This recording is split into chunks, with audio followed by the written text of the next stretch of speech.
अगर आप दिल्ली में रहते हैं और घूमने फिरने के शौकीन हैं, खासकर प्रकृति के बीच में, तो आप जिम कॉर्बेट ज़रूर गए होंगे। इसमें दो बातें आपके साथ रही होंगी, या तो आप भाग्यशाली रहे होंगे कि टाइगर आपको दिख जाए, या फिर आप बहुत ही दुर्भाग्यशाली रहे होंगे क्योंकि इंसानों ने ऐसा कुछ किया है कि टाइगर अब बहुत रेयरली ही दिखते हैं।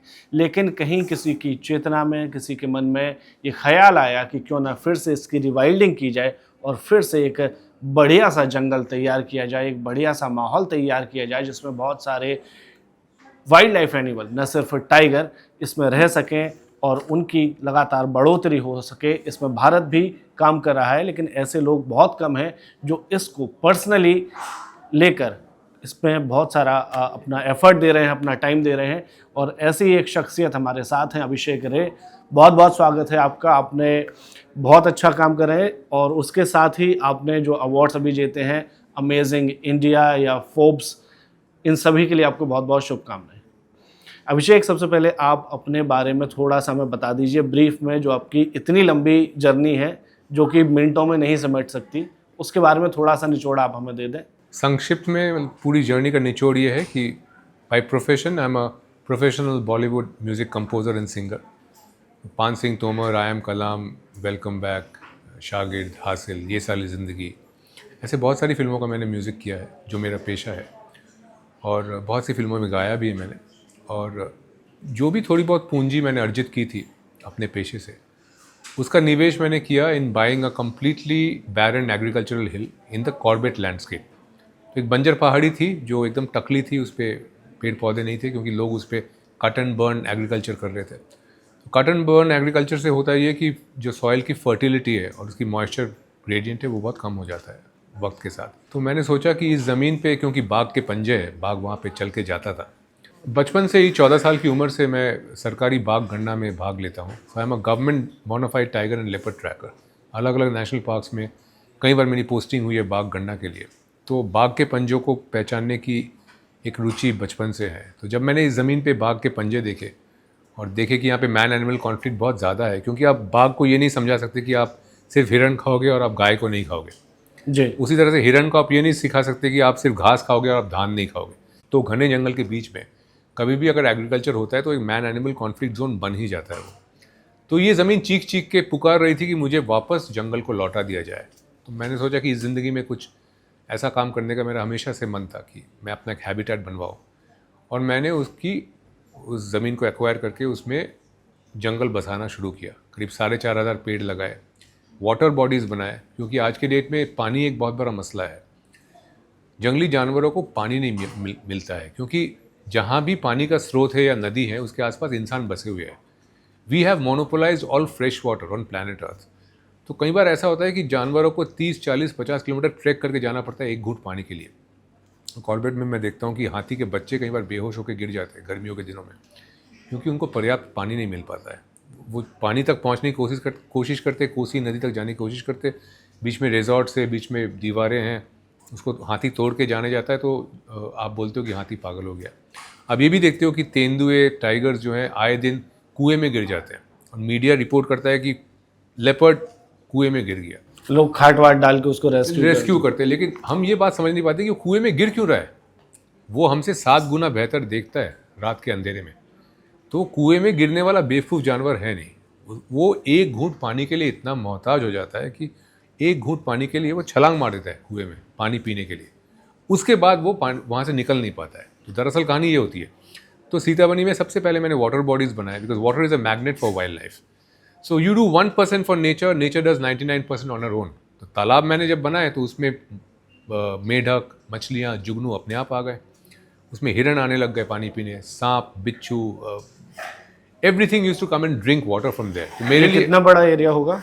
एक पूरी पहाड़ी है और उसके आसपास सारा घना जंगल है। कितना एरिया? घना जंगल है तो कनेक्टेड कंटिन्यूअस हैबिटेट बन जाता है ना। मैंने कोई उसमें बाउंड्री नहीं डाला। So it's a continuous habitat for tigers and leopards. So eventually tigers started coming there and in 2015 a completely wild tigress reposed her trust in me and came and gave birth in that area. तो उसने अपने बच्चे, अपने शावकों को वहीं बड़े किए। उसके बाद सीताबनी वाइल्ड लाइफ रिजर्व अचानक वर्ल्ड फेमस हो गया। उसके पहले कोई जानता नहीं था सीताबनी के। मेरी निजी कोशिश थी, निजी पूंजी को लगा के मैंने की थी। पर आप कुछ करते हो तो यूनिवर्स कंस्पायर करता है. So that's how the tigress took over and she made Sitabani wildlife reserve what it is today. जी, ये पहली बार तो मैं ऐसे इंसान से मिल रहा हूँ जिसने 4,500 पेड़ अपनी लाइफ में लगाए हैं. मैं आज तक किसी शायद ही ऐसे इंसान से मिला हूँ जिसने 100 भी पेड़ लगाए हों, ढंग से जो चल रहे हों, जो जिंदा हो उसके पेड़. ये तो घनघोर जंगल बन चुके हैं. तो ये बहुत अच्छी बात है.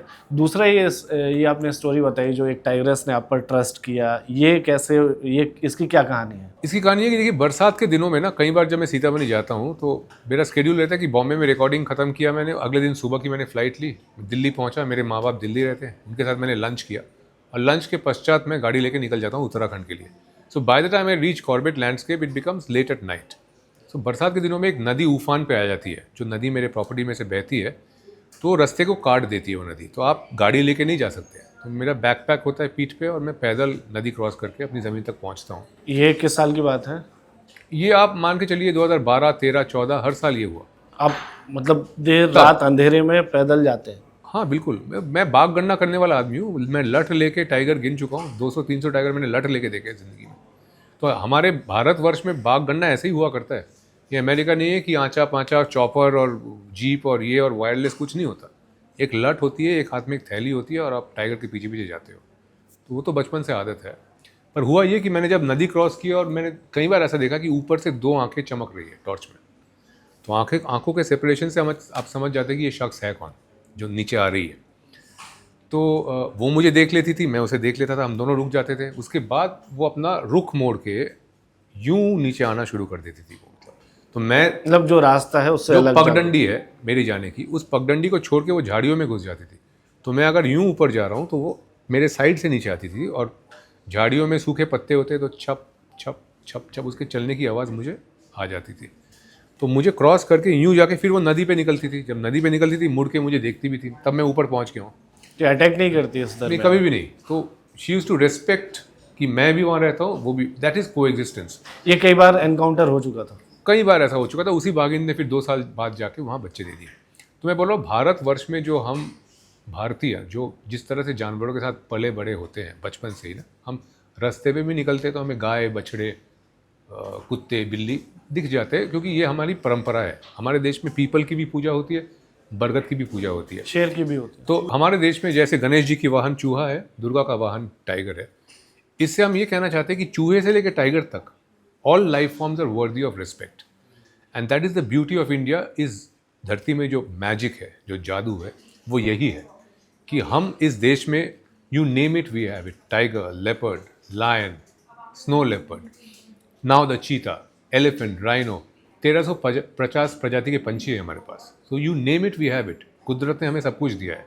मेरी ज़मीन पे 350 प्रजाति के पंछी मैंने रिकॉर्ड किए हैं अभी उस पहाड़ी सीताबनी वाइल्ड लाइफ रिजर्व में, जिसके कारण मुझे इस साल फोर्ब्स इंटरनेशनल अवार्ड मिला फॉर वाइल्ड लाइफ कंजर्वेशन.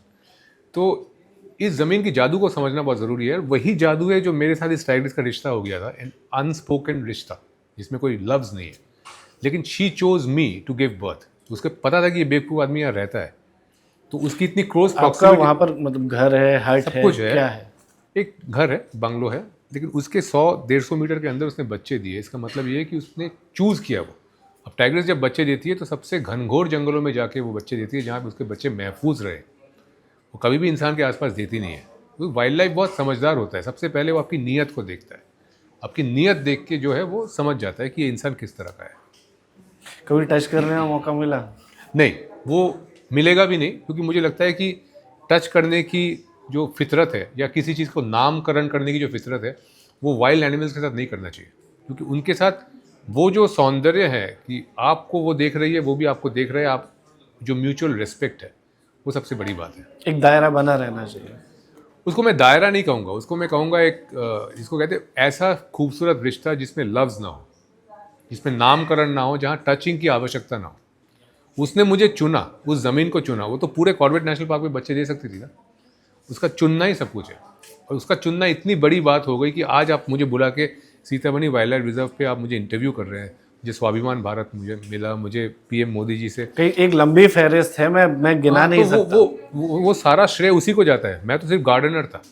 मैंने एक बंजर ज़मीन को वापस जंगल बनाया, लेकिन वो किसी की नज़र में आता ही नहीं. अगर इसने ये चुना नहीं तो होता। आप जहाँ आज बैठे हैं इसका क्रेडिट बिल्कुल उस शेरनी को है। हाँ, और यूनिवर्स कंस्पायर करता है। अगर आपकी नीयत ठीक है, आप 1% कीजिए, 99% कुदरत खुद करेगी। एक सवाल मेरे मन में है, जब मैंने थोड़ा बहुत मैंने रिपोर्टिंग की है एनवायरनमेंट के लिए, वाइल्ड लाइफ के लिए, बहुत बहुत छोटे टाइम के लिए, कोविड के बीच में सर्विस का और अलग अलग जगह जाना हुआ, तो एक चीज़ मुझे पता चली कि 20वीं सदी के मध्य तक, यानी कि 1950-1960 तक जी, दुनिया में 1 लाख के करीब टाइगर्स थे टाइगर्स थे, और जिसमें से मैक्सिमम इंडिया में थे 75%। 75%। आज भी 75% है, लेकिन नंबर बहुत सिकुड़ बहुत गया। सिकुड़ गया।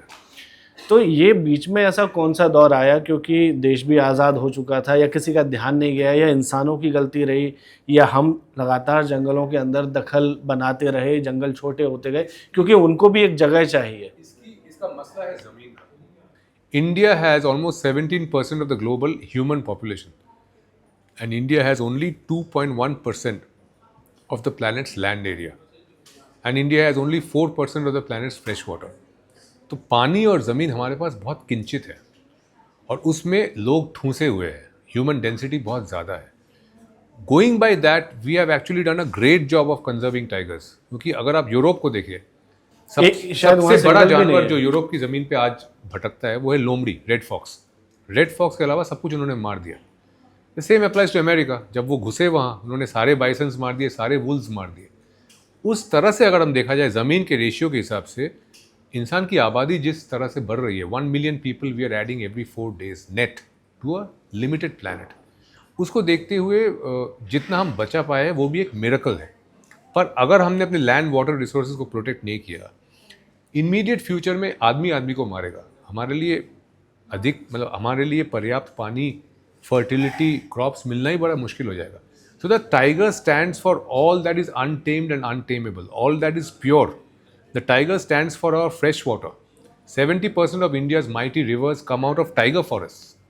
तो बाघ की दहशत अगर ना हो जंगलों में, तो लोग आमतौर पे बुलडोजर लेके घुस जाएंगे, बिल्डर माफिया खत्म कर देंगे सब। Builder mafia, mining mafia, slums, rehabilitation, सब घुस जाएंगे, घुसपैठी वहाँ पे घुस जाएंगे और जाके अपनी झुग्गी झोपड़ी बना देंगे, और आपका पानी दूषित हो जाएगा, आपका फर्टिलिटी नहीं हो पाएगा। तो tiger stands for your own future. कल के डेट में जो हमारी सर्वाइवल है, उसका सबसे बड़ा आसार जो है टाइगर की गिनती है।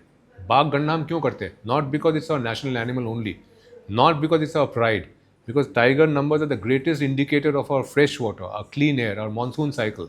बाघ उसका रखवाला है। एक सवाल मेरे मन में ये भी है कि जो लोग घूमने जाते हैं जंगलों में, कई बार वो गए हैं टाइगर को देखने, फिर शिकार बन गए। ऐसा हुआ क्या? ऐसा हो जाता है, या फिर जो गांव में लोग रहते हैं, ये वीडियोस आते रहते हैं नहीं, कि वो अटैक कर दिया, ये बहुत रेयर है। किंजी, अब ये ऊपर जो फैन घूम रहा है ना, ये फैन मेरे सर पे भी गिर सकता है, उसकी भी एक प्रोबेबिलिटी है। इसकी प्रोबेबिलिटी ज़्यादा है कि टाइगर आपको अटैक करे जंगल में। और दूसरा मैंने ये भी देखा कि एक सफारी आपको हो रही सिंपल है, आपका जवाब- जिसमें एक जिप्सी है, मैं आपको जवाब उसमें देता हूँ। लोग हैं जिनको मारना बहुत आसान है, और उनको वो अटैक छः लोग एक जिप्सी में पैक होते घुसते जंगल में, और होल इंडिया में जो टाइगर टूरिज्म होता है उसमें जिप्सीज में ही होता है टाइगर टूरिज्म, और खुले जिप्सी में, कोई जाल वाल नहीं लगा होता है उसमें। 6 लोग बैठे होते, टाइगर यहाँ से गुजर रहा होता है। अगर उसकी फितरत मारने की है तो वो इतना वक्त ज़ाया करके, इतनी मेहनत करके हिरन का शिकार क्यों करेगा? वो सीधा जिप्सी तक जाएगा, एक आदमी को लेके चला जाएगा। ऐसा तो नहीं हो रहा है। दिन में कम से कम 10,000 लोग या 20,000 लोग इस तरह से टाइगर देख रहे हैं, जिसमें से एक भी लोगों का, आदमी का शिकार नहीं हो पाता। तो इस बात को उजागर नहीं किया जाता है। 1 मिलियन केसेस में अगर एक केस ऐसा हो जाए कि टाइगर ने अटैक कर दिया। आपने सवाल पूरा नहीं होने दिया। जी, दोनों तरह के वीडियो हैं। वो वाले ज्यादा है कि टाइगर बगल से गुजरा, बाइक वाला खड़ा हुआ था, उसने देखा, सूंघा और चला गया। जी, ये वाला बहुत रेयर है, बहुत ही ज्यादा रेयर। पर ये उजागर होता है। क्या टाइप? वो तो है ना कि हाँ, क्योंकि वो एक सेंसेशनल वीडियो बन जाता है। हाँ, वो चलेगा ज्यादा, कि उसमें किसी की डेथ हुई है तो ऑब्वियसली जी, लोग उसको ज्यादा देखेंगे। जी जी जी। तो लोग जिन पर टाइगर अटैक कर देता है, वो ऐसी क्या गलती करते हैं कि उससे टाइगर जो है ये provoke हो कई जाता बार उनकी गलती नहीं होती, कई बार हालातों की गलतियाँ होती है। देखिए, normally tiger is a very reclusive animal, बहुत योगी की तरह है वो। मतलब 10-15 दिन में एक बार खाता है। 20% टाइम उसका शिकार सक्सेसफुल होता है, 80% टाइम उसका शिकार अनसक्सेसफुल होता है। तो लोग बोलते हैं ना कि अब भूखा नहीं रहा होगा इसलिए आपको नहीं मारा होगा। टाइगर हमेशा भूखा ही होता है, उसको पर्याप्त भोजन कभी मिल ही नहीं पाता। 80% times he is hungry. So tiger में पावर से कई गुना ज़्यादा संयम है, ये समझना बहुत ज़रूरी है। जिसके 3.5 इंच के एक नाखून है, 3.5 इंच के कैनाइन्स हैं और 4 सर्जिकल ब्लेड्स दोनों हाथ में लगे, 4-4-8, जिसके पीछे 50 किलोग्राम का मसल है। तो अगर वो उसने स्वाइप किया तो बड़े बड़े जो सांड होते हैं, जो ऑक्सेस होते हैं, वाइल्ड बफेलोज होते हैं, उसका गर्दन वो तोड़ देता है। तो उसके लिए एक इंसान को लेना is a matter of 2 seconds। That kind of power he has, 3.5 inch canines, 3.5 inch nails backed with 50 kilograms of muscle। वो दिल्ली जू में देखा। He's a lethal creature built for the kill। There is nothing more dangerous than a tiger। It is a living tornado। It's a living storm। उस हिसाब से जो संयम वो दिखाता है, जितना कंट्रोल वो दिखाता है, वो पावर से कहीं अधिक है। पर जब हालात ख़राब हो जाते हैं, उसके लिए पर्याप्त शिकार नहीं है, आपने जंगल काट दिया है, जंगल डिग्रेड कर दिया है, लोगों ने उसको घेर लिया है, ऐसे हालात में वो 50 को भी दौड़ा देगा, तब वो अपनी शक्ति का इस्तेमाल कर देता है। बट बहुत रेयर है ऐसा। सरकार ने इतने सारे नियम बना रखे हैं, इतने सारे पहरेदार बिठा रखे हैं, आप जैसे जो अच्छे लोग हैं वो भी अपनी साइड से एफर्ट डाल रहे हैं कि किसी तरह से ये पूरी स्पीसीज बची रहे और ज़्यादा पनपे। बावजूद इसके इसी देश में शिकारी पनप रहे हैं जी। शिकार भी कर रहे हैं। हाल ही में बहुत सारे टाइगर पोचिंग के केसेस हुए हैं हाल ही में।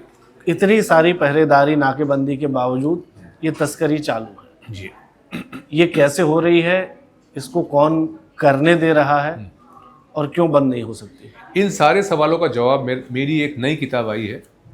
ये किताब जवाब दे देगी। इस किताब का नाम है बाघ, टाइगर द इनसाइड स्टोरी। मतलब वो कहानी नहीं जो आप सुनते हो, अंदर की कहानी। और Google books is calling this the real jungle book of today based on true incidents. तो जिस जंगल बुक से हम परिचित है वो किताब 150 साल पुरानी है। तो 150 साल में भारत की आबादी, भारत के जंगल, सब कुछ बदल चुके हैं। ये किताब आज के डेट में एक बाघिन अपने बच्चों को किस तरह से रेज करती है in a human dominated landscape by avoiding factories, highways, railway lines, SEZs, expanding villages, expanding cities, and lethal threats like poachers and hunters. How does a tiger survive in modern India? That is this book. And क्योंकि आपने tiger poaching की बात की, poaching and wild life crime is the 3rd largest illicit crime in the world after drug and terrorism. इस बात से लोग परिचित नहीं है कि ये इतना बड़ा, by volume it's such a huge crime. Wild life crime जो वर्ल्ड का 3rd largest क्रिमिनल एक्टिविटी है, उस पर कोई ठोस किताब, स्पेशली फिक्शन, आज तक लिखा नहीं गया। क्योंकि लोग जिम कॉर्बेट पढ़ते हैं, लोग जंगल बुक पढ़ते हैं, और जिम कॉर्बेट की जितनी भी प्रशंसा की जाए, मैं ये मानता हूँ कि एक शिकारी की कहानी है वो, एक कॉलोनियल हंटर जिसने बचपन से लेके आखिरी दिन तक सिर्फ मारे और बाद में बुढ़ापे में अपने बटुए से पैसे देकर बचे। बुढ़ापे में मुझे ऐसा लगता है, आई कैन स्टैंड करेक्टेड, मुझे ऐसा लगता है कि अगर आप पूरी ज़िंदगी एक मर्डरर रहे हो और बुढ़ापे में जाकर आप बोलो कि देखो इंसान को मारना ठीक बात नहीं है, तो आप जो है योगी नहीं बन जाओगे। If I kill 1,000 tigers in my life and then I say no, but the tiger is a gentleman, for me as a conservationist that statement does not। एक रियलाइजेशन भले ही किसी भी एज के बाद हो सकता है, ये हो चुका हो, लेकिन एक नई किताब, एक नई पर्सपेक्टिव जो आज के भारत के लिए, आज जो भारत इतना बड़ा नाम है टाइगर कंजर्वेशन में, 75% of the world's wild tigers live in India, and India has an extremely good track record of tiger conservation. We have a great wildlife conservation ethos। मैंने हाल ही में भारत सरकार के लिए, NTCA के लिए, नेशनल टाइगर कंजर्वेशन अथॉरिटी के लिए, India का चीता एंथम बनाया, जो मैंने गाया, कंपोज किया और फिल्माया भी। तो India has only one black spot in इस कंजर्वेशन ईथॉस कि हमने चीता को खो दिया to colonial hunters again, but we showed the courage to bring it back from extinction and we have reintroduced it. So our wildlife conservation ethos is extremely strong, और इस बात को दुनिया के सामने उजागर करना बहुत ज़रूरी है, क्योंकि IBCA भी आज इंडिया ने बनाया, इंटरनेशनल बिग कैट अलायंस। अगर आप देखेंगे इसके पीछे IBCA का लोगो है, नेशनल टाइगर कंजर्वेशन अथॉरिटी का लोगो है, ग्लोबल टाइगर फोरम का लोगो है। So these are all bodies, Madhya Pradesh शासन का भी जी वो भी है, and this is Sitamarhi wildlife reserve. So what I'm trying to say is that India has a great track record, which the world should come to know कि real जंगल book है क्या। तो मेरे जो किरदार है इस किताब में, his name is Jaggu Bawaria. See the Bawarias are a notorious poaching tribe from central India, Bundelkhand. तो ये खानदानी टाइगर लेपर्ड पोचर्स हैं। तो मेरे जो मुख्य किरदार है Jaggu, he is born in a poaching family and is a tribal man. तो किताब के पहले हिस्से में ये गरीब है, बेबस है, लाचार है, हालातों के मारा है। बचपन का एक प्रेम है उसका, जिसका नाम है, प्रेमिका है जिसका नाम है जानवी, जो जानवी उससे टूट के प्यार करती है। और जानवी कहती है, जग्गू मैं प्यार तो बहुत करती हूँ लेकिन मैं तुझसे कभी शादी नहीं कर सकती, क्योंकि मैं किसी हत्यारे से शादी नहीं कर सकती। तो Jaggu is a man who is torn apart. On one hand he is in a profession which he doesn't like from deep with in, बचपन से जिन जंगलों को मोगली की तरह, जग्गू का बचपन मोगली की तरह ही है। तो जग्गू जिन जानवरों के साथ पला बड़ा उन जंगलों में, उनसे प्यार करते हुए बड़ा होके गरीबी ने उसे लाचार बना के उन्हीं जानवरों की हत्या कराई। तो एक पॉइंट ऐसा आता है इसकी ज़िंदगी में जब वो बोलता है, बस गरीबी ने मुझे लाचार बनाकर मुझसे बहुत पाप करा है, बस अब और नहीं। वहाँ से शुरू होता है उसका अगला पड़ाव, where he becomes a truly larger than life hero. He goes against his own tribe, his own clan. He avenges his past and he goes after the entire syndicate of poachers from central India to Assam, Kaziranga, across the border to Kathmandu, जहाँ पे प्रजा नाम का एक आदमी एक pet shop की आड़ में टाइगर स्किन बेचता है। And from there it travels across the Langpala passes of the Himalaya, the snowy passes, on ancient trade routes, and it goes to Lhasa, which is Chinese occupied Tibet. तो लासा में किस तरह से ये tiger, leopard, snow leopard के skins बिकते हैं international market में, ऐसे अलग अलग देशों से लोग आगे उसको खरीदते हैं, ये पूरी सिंडिकेट है। जग्गू उसका बदला लेता है और he brings all of them to book and eventually he joins Indian Forest Service and becomes a true champion of the wild. तो जग्गू की आत्मकथा है ये, और अगर वो यू टर्न ले सकता है तो हम क्यों नहीं। हमने आज तक सिर्फ, जैसे आपने बोला, सिर्फ टाइगर हैबिटेट, प्योर फॉरेस्ट को रेप किया, उनको काटा, पर आज हम भी कगार पे हैं, क्योंकि 96% of the planet's biomass is human and life stock, only 4% of the free ranging wildlife of the planet. मेरी उम्र में, in my lifetime, we have lost more than 50% of the planet's free ranging wildlife. तो हम कगार पे हैं। अगर हमने जग्गू की तरह यू टर्न नहीं लिया तो अगले 20-25 साल में कुछ भी नहीं बचेगा। So Jaggu is a spiritual message for humanity. Bagh is a new Jungle Book which I would request the entire world to read, and it's on Amazon, it's on Google Books, and I'm getting a very very good response from all over. अगर इस किताब की कहानी पहुंच जाए दूर दराज तक, मुझे उम्मीद है कि मैं बहुत शीघ्र इसकी एक अच्छी फिल्म भी बना पाऊंगा। अगर आप प्रकृति प्रेमी हैं, वाइल्ड लाइफ को जानना चाहते हैं, पसंद करते हैं, तो इस किताब को आप खरीद कर पढ़ सकते हैं। बहुत ज़्यादा महंगी नहीं है, पर इंटरेस्टिंग बहुत है। इसकी मैं गारंटी दे सकता हूँ, क्योंकि इसके जो पन्ने मेरी आंखों से गुजरे वो वाकई में कमाल के थे। तो आपने अभी एक बात कही कि लहासा में मार्केट में तस्करी होती है जी, एनिमल स्किन की, टाइगर स्किन की, उनके दांतों की, दांत, नाखून, पीनिस, ब्लड, एवरीथिंग गोस। ये इंडिया से जाता है वहाँ पर। इंडिया से इसलिए जाता है क्योंकि वाइल्ड लाइफ का खजाना अब किसी और के पास बचा ही नहीं। कैसे होती कैसे ये तस्करी, आपको तो मालूम होगा। बिल्कुल, वो उसकी सारा विवरण है इस किताब में, किस तरह से होती है। लेकिन एक मोटा माटी मैं चाहता हूँ कि आप बता दें। मोटा माटी तो बात यह है कि देखिए, एक गरीब आदमी को अगर बोला जाए कि एक टाइगर मिलने के आपको 8 लाख रुपए मिलेंगे, तो वो तो मारेगा, वो तो पेट के कारण मारेगा। स्वाभाविक है, स्वाभाविक है, एक लालच है, एक प्रलोभन है। तो एक तरफ वो है, एक तरफ ये भी है कि जो बफर एरियाज में जो टाइगर रहते हैं, जो प्रोटेक्टेड एरियाज के बाहर जो रहते हैं, नेशनल पार्क के बाहर रहते हैं, जिनको हम गरीब टाइगर्स बोलते हैं, है ना, तो उनके पास प्रोटेक्शन नहीं मिल पाता है जो नेशनल पार्क के अंदर है। So they become very easy poaching games. Any villager can say कि टाइगर यहाँ पे रात को आता है, पानी पीता है। यही इन्फॉर्मेशन अगर किसी प्रोफेशनल पोचर के पास चला जाए तो एक मचा बना के वो बैठ जाएगा और अगले दिन वो टाइगर नहीं रहेगा। तो इतना मुश्किल भी नहीं है टाइगर पोच करना इंडिया में, क्योंकि बहुत से इंडिया का टाइगर पॉपुलेशन जो आज है, उसका एक बहुत बड़ा हिस्सा जो है प्रोटेक्टेड एरियाज और नेशनल पार्क के बाहर भटकता है, बाहर रहता है। सरकार क्या सजा देती है अगर आप एक टाइगर को देखिए, हमारी तस्करी में पकड़े जाते हैं? उसमें भी मुझे लगता है थोड़ी अमेंडमेंट की ज़रूरत है, क्योंकि बहुत से लोग खानदानी पोचर्स होते हैं, मारते हैं, जेल जाते हैं, पैसा कमाते हैं, फिर बाहर आ जाते हैं, फिर मारते हैं, फिर अंदर जाते हैं। So we need to definitely reform. और नेशनल एनिमल है, कितनी इस पर सजा है ज़रूर, लेकिन उसकी सज़ा में और बढ़ोतरी होनी चाहिए और सख्त होनी चाहिए। पर हमारा जो कानून है, वाइल्ड लाइफ प्रोटेक्शन एक्ट जो है, वो बहुत दुरुस्त है, वो बहुत अच्छा है। कानून से तो आप एक इंडियन बर्ड को पिंजरे में भी नहीं रख सकते। उसके लिए भी आपको जेल हो सकती पर है। उसका एग्जीक्यूशन बहुत ढीला उसकी है। इम्प्लीमेंटेशन ढीला है और बेहतर हो सकता है, but the original set of laws are very good, very powerful. तो जब टाइगर रिजर्व की जब बात होती है, चाहे वो सरिस्का हो, जी, बांधवगढ़ जी, हो, जी। कान्हा हो, पेंच हो, या और भी जिम कॉर्बेट हो जी। या दूसरे हो, पर एक नाम सबसे ज़्यादा डेंजरस माना जाता है, सुंदरबन का। जी। तो ऐसा क्या उसकी कहानी है कि उसको इतना ज़्यादा डर का या दहशत का एक प्रतीक बना देखो हुआ है? इसमें क्या है कि सुंदरबन की जो लैंडस्केप है, it is very important to understand that Bengal is my state. About 100 years back, the whole of Bengal was tiger country. 50 years back, 20% of Bengal, 30% of Bengal was tiger country. Today, all across Bengal, the tiger has been erased by blasting, exploding human population. तो tiger को ढकेल के हमने literally जो है बे of Bengal में गिरा दिया है।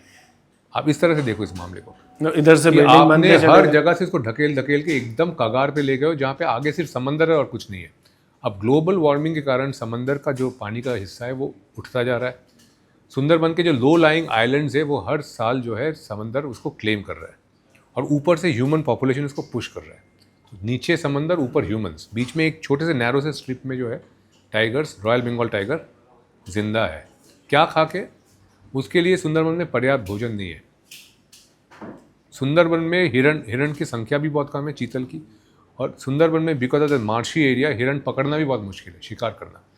तो 80% of the tigers diet in Sundarban is fish and crabs. आप इस बात से अवगत नहीं होंगे, लेकिन मैं आपको बोल रहा टाइगर हूँ फिशिंग कर रहा है। टाइगर फिश और क्रैब पे ही जिंदा है वहाँ पे, क्योंकि उसको पर्याप्त भोजन, बड़ा शिकार मिल नहीं पाता है। तो सुंदरबन में टाइगर के मेन्यू पे इंसान भी है, इतना ही फर्क है, क्योंकि वो डेस्परेट एनिमल खाने है, की कमी है। खाने की किल्लत है, जो लैंडस्केप है वो भी अनुकूल नहीं है, तो इसलिए टाइगर बहुत डेस्परेट है वहाँ, उसको जो भी मिलेगा वो शिकार करेगा और खाएगा। इतना ही फ़र्क है और कुछ नहीं है। बाकी इंडिया का जो टाइगर रिजर्व की आपने बात की, हमने मात्र 9 टाइगर रिजर्व से शुरू किया था और आज हमारे पास 58 टाइगर रिजर्व है, जो अपने आप में इतने पॉपुलेटेड कंट्री के लिए बहुत बड़ी बात है कि हमने 58 टाइगर रिजर्व अचीव कर लिया आज।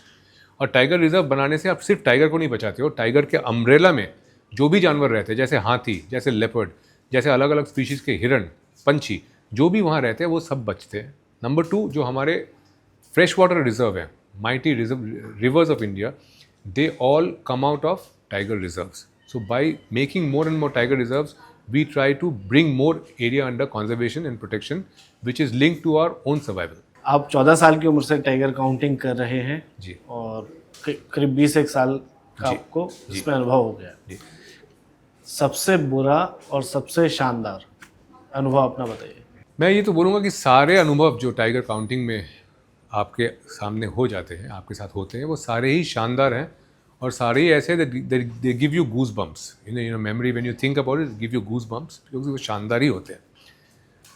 हालांकि शानदार होते हैं लेकिन वो डरावने भी होते हैं, क्योंकि मैं 70 kg का हूँ और वो 250 kg का है, तो उसमें और मुझ में कोई कंपैरिजन है नहीं। जब वो मेरी आंखों में देखता है और थोड़ा सा दांत दिखा के निकल जाता है, तो he has given me another life time.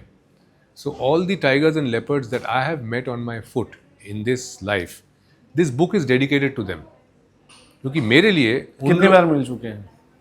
बेहिसाब। अब मेरी अपनी रिजर्व है, उसमें तो टाइगर लेपर्ड्स आते जाते रहती हैं। इस साल लेपर्ड और उसके 2 बच्चे हैं, दे स्टेइंग ऑन द प्रॉपर्टी, तो मुलाकात होती रहती है। बट जब भी वो देख के मुझे आगे बढ़ जाते हैं या अपना रुख बदल देते हैं, मैं ये मानता हूँ कि वो अपनी कहानी मेरे द्वारा दुनिया को कहना चाहते हैं, जिसके कारण ये किताब है। उसमें मैंने डेडिकेट भी किया है to all the wild tigers and leopards whom I have seen on foot, who have decided to spare my life so that I could write their inside story. एक आखिरी सवाल है।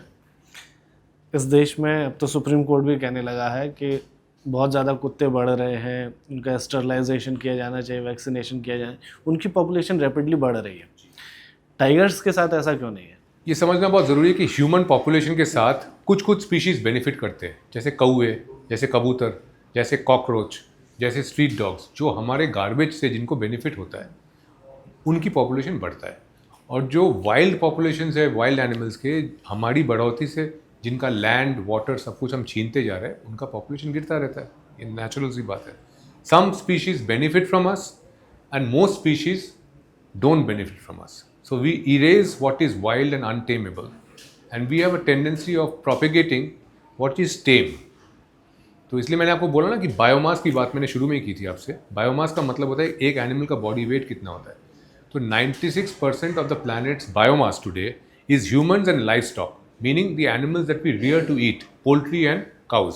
10,000 साल पहले it was 1% human and life stock and 99% the remaining animals. Today is 96 and 4। तो आपके सारे सवाल का जवाब इसी में है।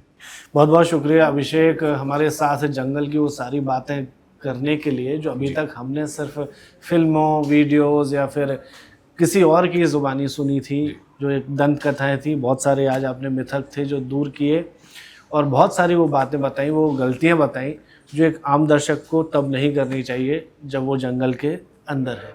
और बहुत सारी शुभकामनाएं आपको आपकी नई किताब के लिए, और बहुत सारी शुभकामनाएं आपको अपनी नई वाइल्ड लाइफ रिजर्व के लिए।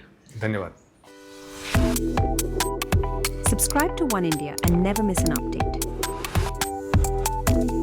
Download the One India app now.